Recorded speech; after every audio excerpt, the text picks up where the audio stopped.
As declarações do diretor de futebol de São Paulo Futebol Clube ao passador de pano geral da União, né? Passador de pano oficial da instituição, em alguns momentos deixam a gente extremamente preocupado. Na verdade, deixa a gente extremamente preocupado apenas o fato dele continuar como diretor de futebol de São Paulo, né? Não bastasse as aspirações que ele tem para ser presidente da instituição. Então, assim, realmente não falta mais nada. Inicialmente, com relação à contratação, São Paulo busca um centroavante, e aí eu pergunto para vocês, para que o São Paulo busca um centroavante? Se o São Paulo trouxe por 25 milhões, inexplicavelmente, o André Silva, que no começo eu falei que era fraco, teve gente que endeusou, né? Mas tudo bem, pagou 25 milhões no cara, agora o cara tem que resolver, é assim que funciona, simplesmente desse jeito. Para que tem que buscar outro centroavante se a nossa joia mais preciosa da base, o Rian Francisco, não joga nunca, né? Graças ao Burrell Dia, que não coloca ele para jogar de jeito nenhum. Para que nós precisamos trazer um outro centroavante se ele poderia muito bem adaptar o Luciano, que não é 10, nunca foi na vida e nunca vai ser, como um centroavante no time no caso dele precisar? Então, assim, para que eu vou buscar um outro centroavante? Essa é a pergunta que fica no ar. É para dar dinheiro para empresário, Direba? Só se for, né? Porque, inclusive, você teria que explicar por que você pagou 25 milhões no André Silva. Porque foi você que trouxe. Foi a sua incompetência que trouxe para o São Paulo. A segunda questão é justamente relativa à possibilidade dele ser presidente de São Paulo. Se você vê a matéria, cara, é digna de dar risada, para não ficar triste, né? É rir para não chorar. Primeiro ele fala que ele acha um desrespeito com o presidente, quem já está fazendo campanha, quem não sei que lá, quem não sei que lá, quem não sei que lá. Logo depois ele fala que para ser presidente de São Paulo, precisa ter um passado na instituição, que por sinal você não tem, né? Precisa ter um presente na instituição, que por sinal você tem menos ainda.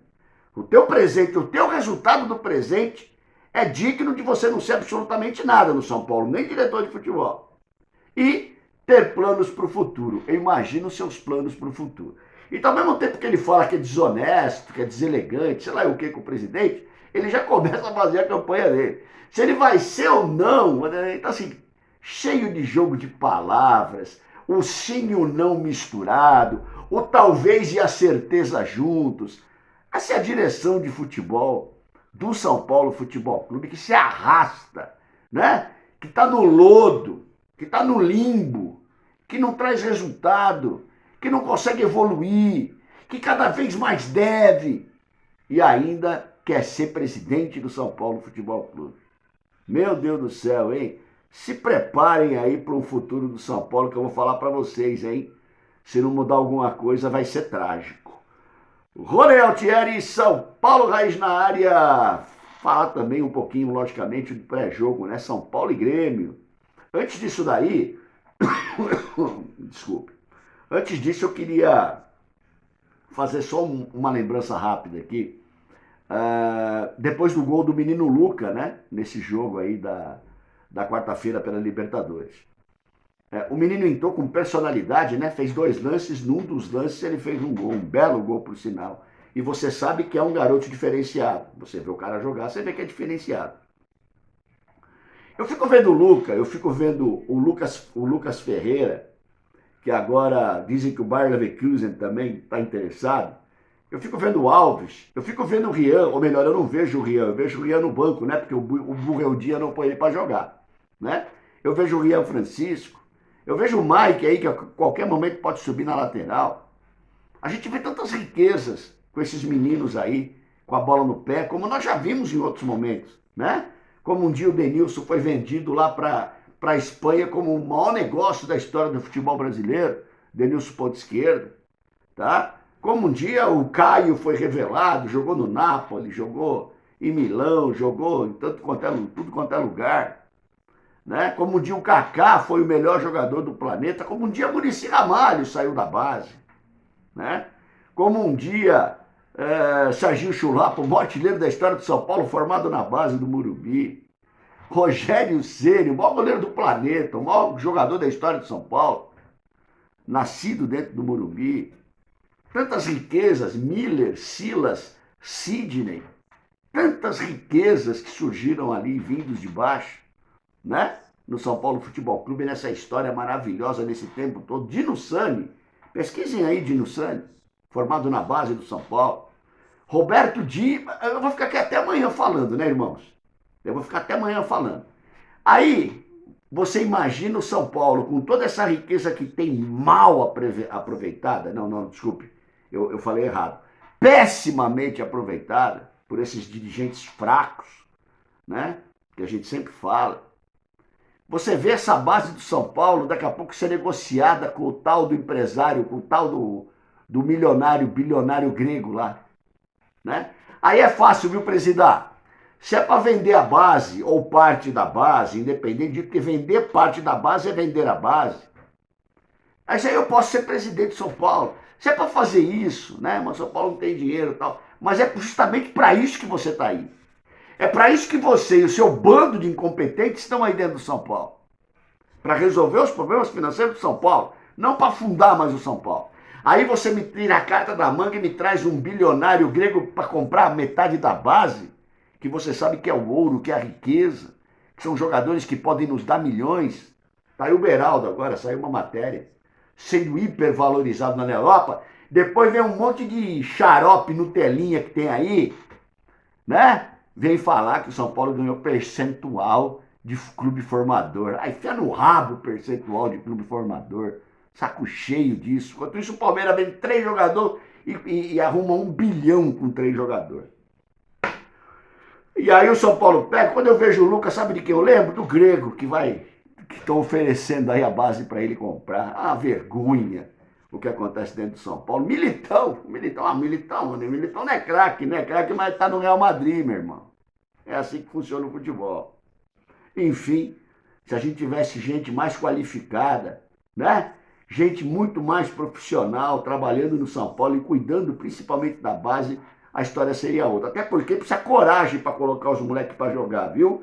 Um dia o nosso querido Sérgio Baresi teve coragem de colocar Lucas Moura, o Casemiro para jogar. Olha os monstros que se tornaram aí, né? O Cilinho teve coragem de colocar o Silas, o Miller e o Sidney, o Márcio Araújo.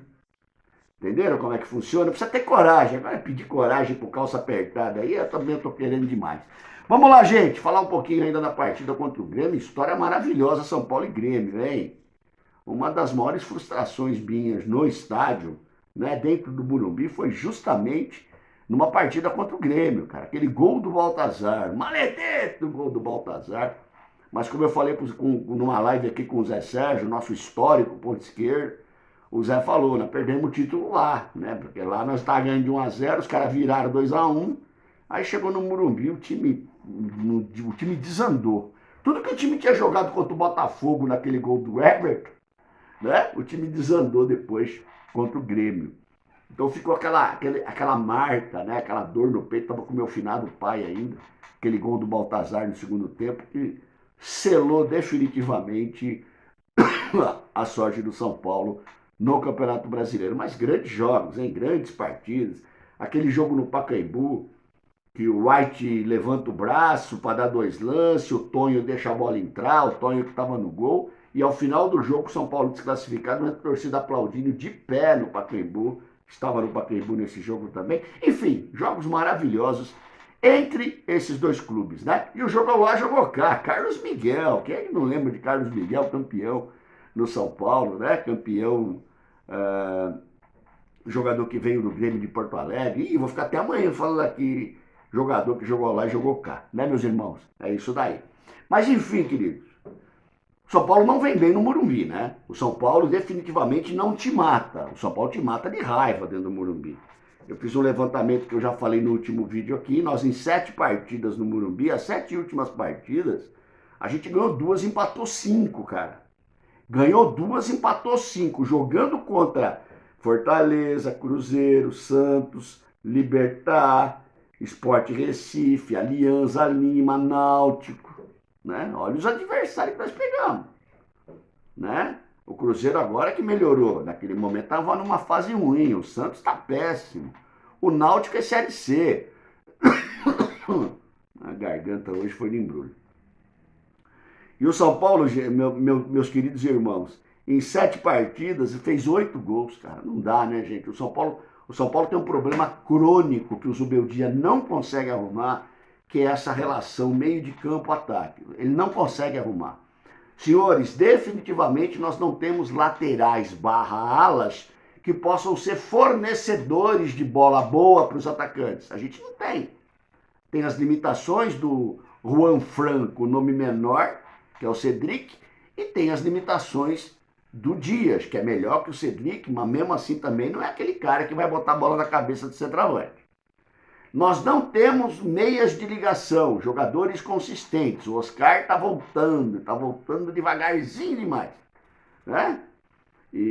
Então, assim, o São Paulo tem uma dificuldade muito grande nessa transição da bola sair do seu meio de campo e chegar no ataque. Isso talvez explique, além do André Silva, né? Além do André Silva de centroavante, isso vai explicar mais. Mas isso talvez explique a gente ter feito apenas 8 gols em 7 partidas e tomamos meia dúzia de gols, quase toma um gol por jogo também, né? Então o São Paulo definitivamente dentro de casa não vem bem. Tem uma chance grande amanhã? Tem.